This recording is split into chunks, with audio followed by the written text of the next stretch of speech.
एक समय की बात है। एक छोटे से गांव में एक साधु महाराज रहते थे। उनका जीवन बहुत सादा और सरल था, लेकिन वह अपनी बुद्धिमानी और ज्ञान के लिए पूरे गांव में प्रसिद्ध थे। गांव के लोग अपने जीवन से जुड़ी समस्याओं का समाधान लेने उनके पास आते थे।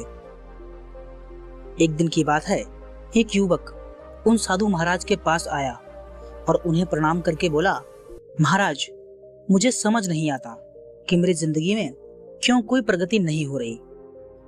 मैं कड़ी मेहनत करता हूँ, लेकिन फिर भी मुझे सफलता नहीं मिलती।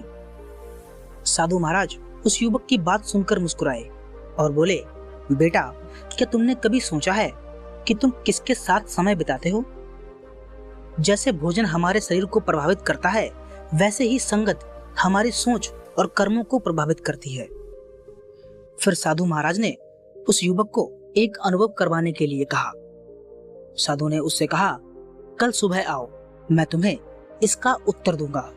फिर अगले दिन वो युवक फिर से आया। साधु महाराज ने उसे कुछ कच्चे कोयले के टुकड़े और एक सफेद कपड़ा दिया। फिर साधु उस युवक से बोले, इन्हें 1 घंटे के लिए साथ में रख दो और फिर मुझे दिखाओ। युवक ने वैसा ही किया।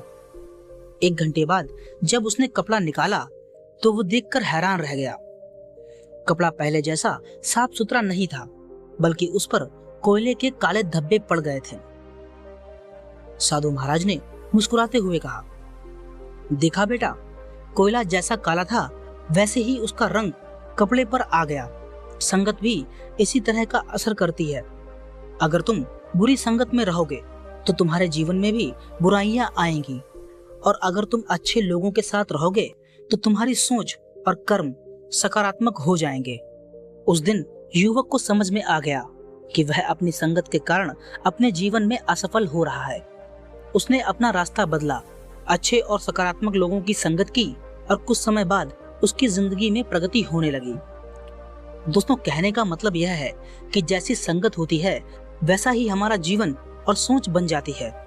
अगर हमें सफलता और खुशी चाहिए तो हमें अपनी संगत को भी ध्यान से चुनना चाहिए।